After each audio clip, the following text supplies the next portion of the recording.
A carefully choreographed, high-stakes meeting here on the West Coast, closely watched all around the world. President Biden and Chinese President Xi Jinping working towards stabilizing a strained relationship. Good evening, everyone. Welcome to West Coast Wrap. I'm Alex Savage. As those two world leaders talked face-to-face today, protesters gathered all across the Bay Area. Tonight, demonstrators are gathered outside of the Hyatt Hotel in San Francisco. That's where President Xi is having a dinner reception. President Biden is attending a party at the Exploratorium in San Francisco. KTVU's Greg Lee has more tonight on some of what the two world leaders are saying about working together to address a variety of issues, including the fentanyl crisis and climate change. President Biden greeted Chinese President Xi Jinping in the driveway of the Filoli estate in Woodside. The world leaders meeting in a highly anticipated, carefully choreographed summit on the sidelines of APEC. There's no substitute to face-to-face discussions. I've always found our discussions straightforward and frank, and I've always appreciated them. Planet Earth is big enough for the two countries to succeed, and one country's success is an opportunity for the other. The leaders of the world's two largest economies, flanked by several members of their respective cabinets, working to reopen the lines of communication in an icy relationship. For two large countries like China and the United States, turning their back on each other is not an option.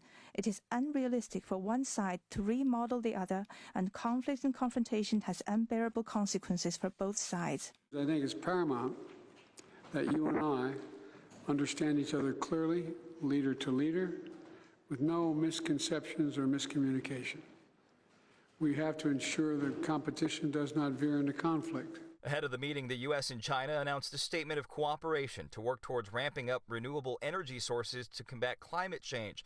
As a result of the summit, President Biden announced the country's militaries will reestablish communications and an agreement for China to crack down on the export of materials to manufacture fentanyl, a promise they've made before. We're taking action to significantly reduce the flow of precursor chemicals and pill presses from China to the Western Hemisphere. It's going to save lives. They are not going to change the nature of their territorial disputes. They are not going to change the nature of their military buildup. They are not going to change their surveillance state and human rights atrocities. White House officials said the agenda also included human rights, Taiwan, North Korea, artificial intelligence, and Biden urging China to use its influence to keep Iran from expanding the Israel-Hamas war. Exchange views on a range of regional and global issues, including Russia's refusal and brutal war to stop the war and brutal war of aggression against Ukraine and conflict in Gaza. Chinese media reports President Xi expressed frustration over U.S. export controls, saying they've deprived the Chinese people of their right to development.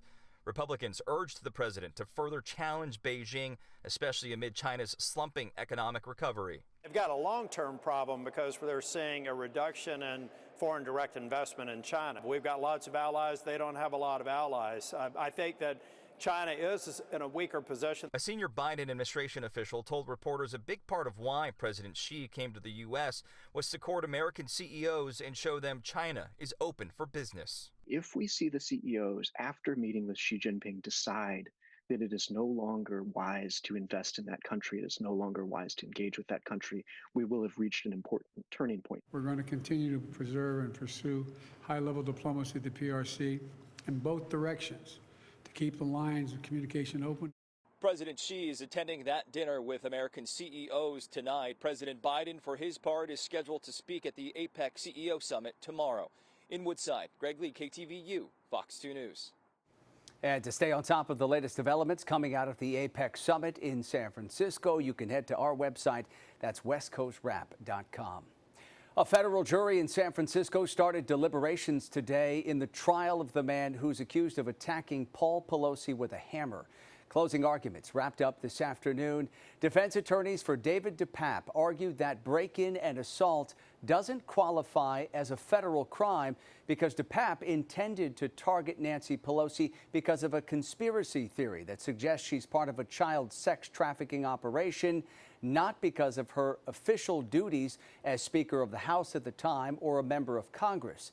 Experts say this was a narrow defense approach. That's really the only thing that they can stand on to say it's not a federal offense. There may be an offense here, but it's not something that can be tried in federal court. Once this case is resolved with a verdict, DePape is still facing state charges of attempted murder and assault. Investigators are working tonight to figure out what led up to a shooting inside Portland International Airport. A traveler captured images of a woman being taken into custody after those shots were fired last night. As Fox 12's Deborah Gill reports, no one was injured in that shooting. Port of Portland police tell us there was no one hurt and there's no longer a threat to here inside the terminal. They say the shots were fired in the public area just outside the D&E Gates security checkpoint, and they arrested someone. A Fox 12 viewer captured this video of the arrest outside of the terminal building.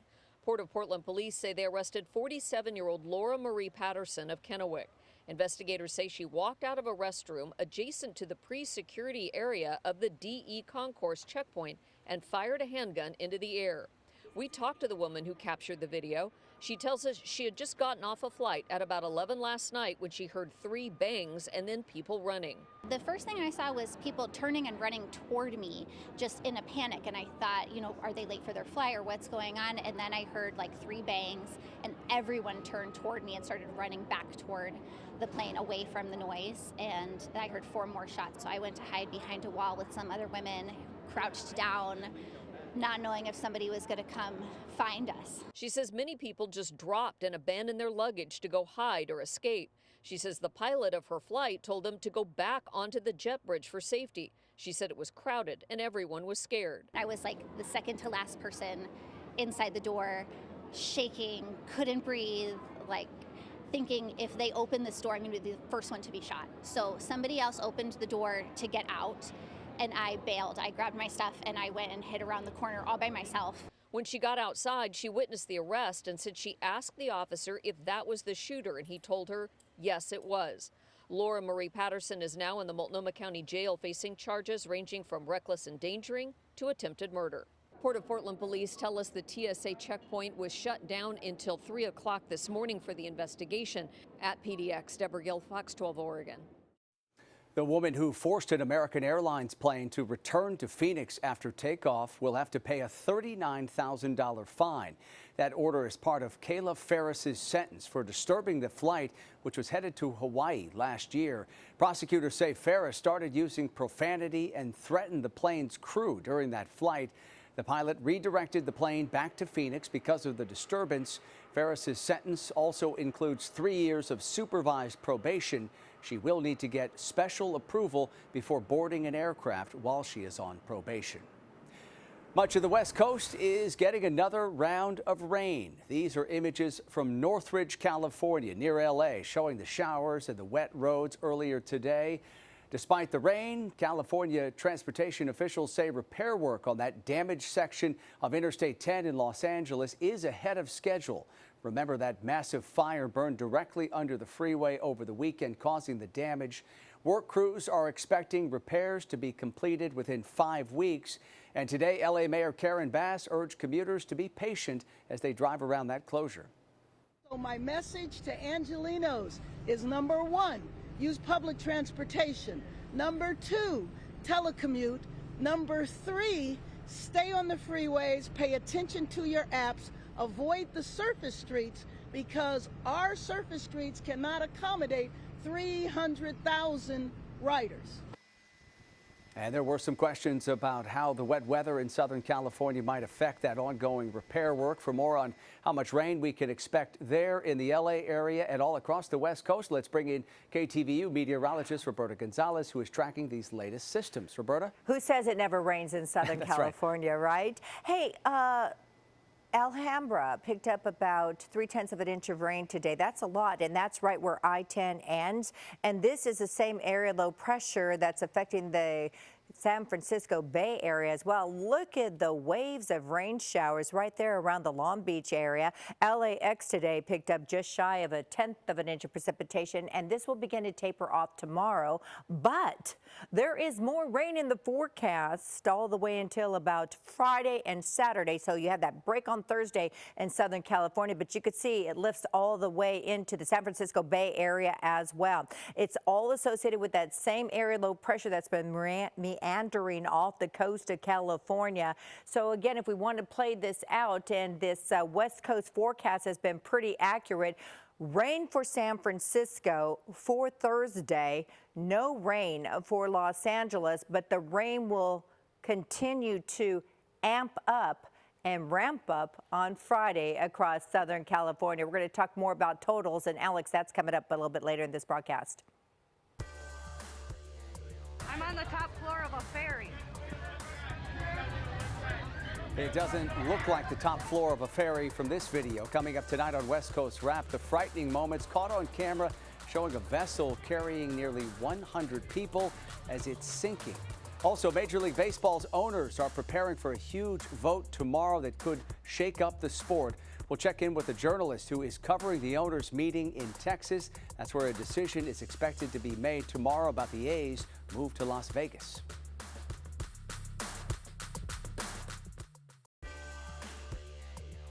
Our boat is sinking.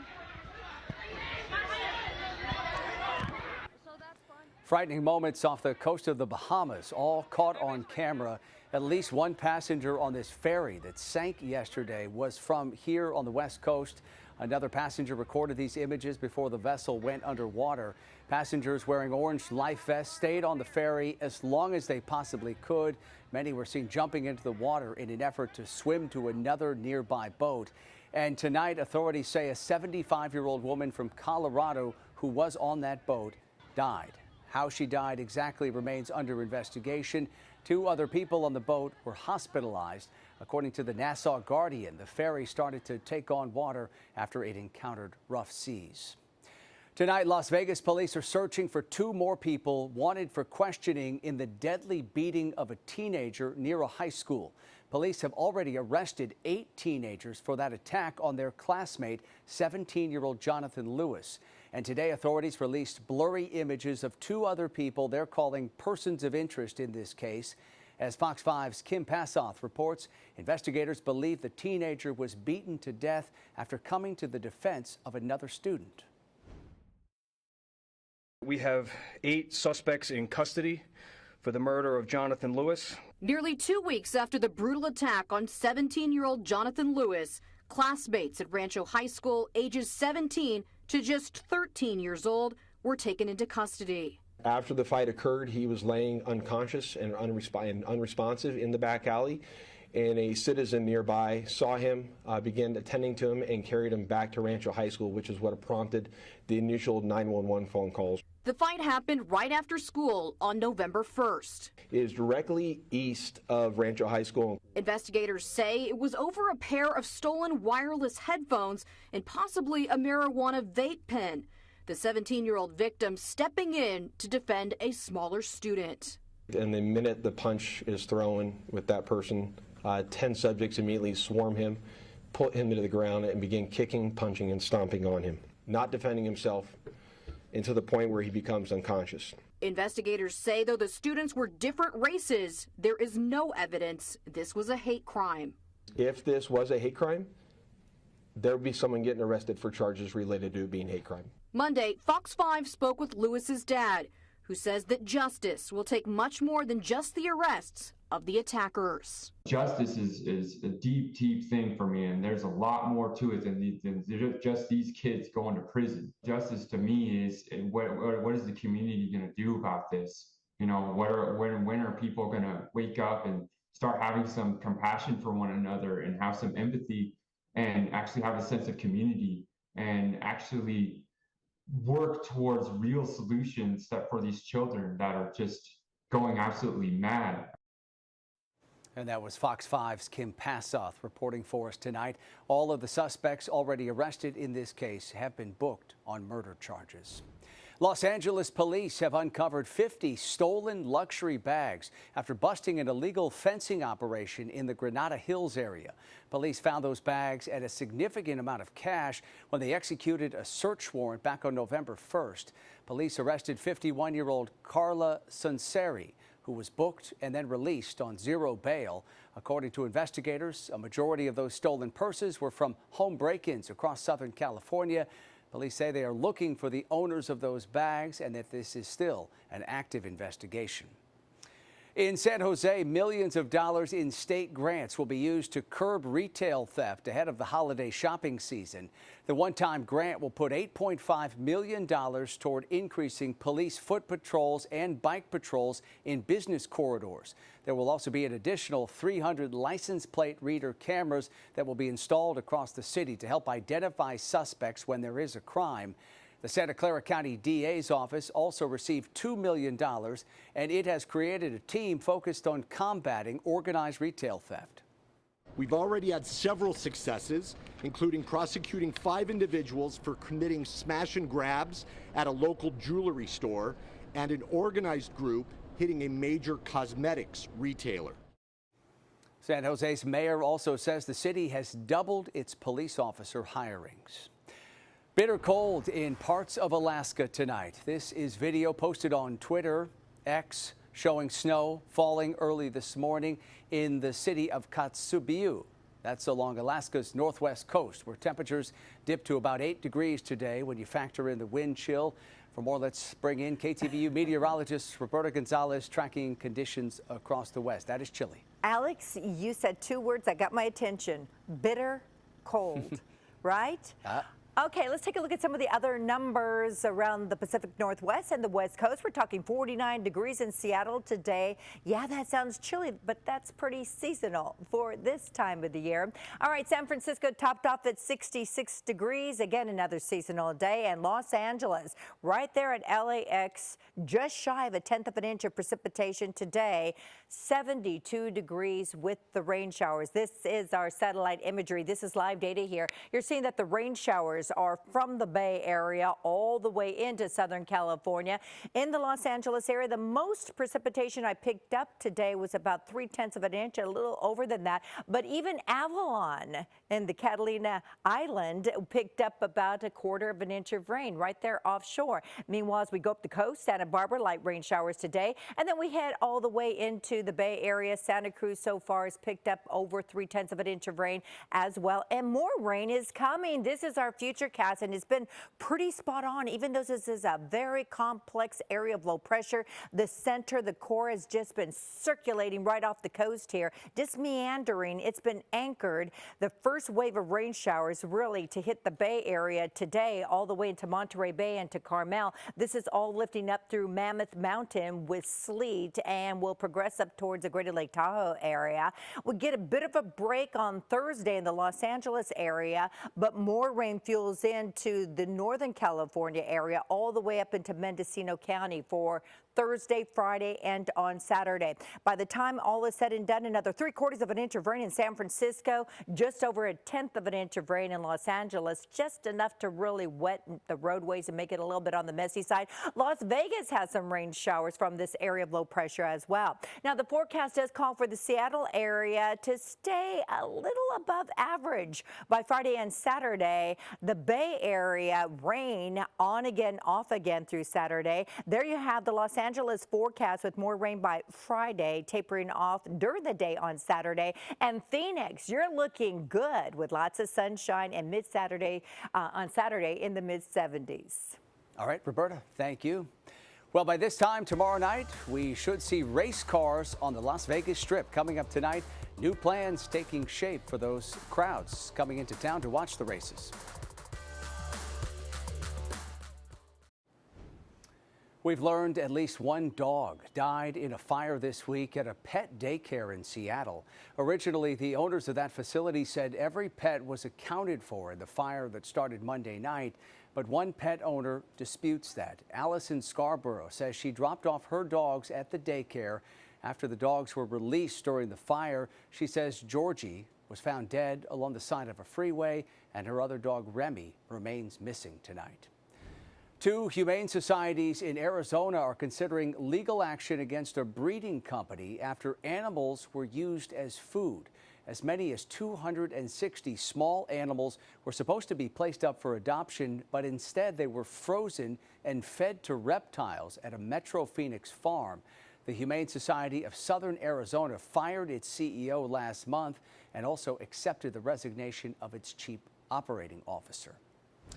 The future of the Oakland A's could be decided tomorrow. Major League Baseball's owners are set to vote on the team's relocation to Las Vegas, where lawmakers have already approved $380 million for a new ballpark on the Strip.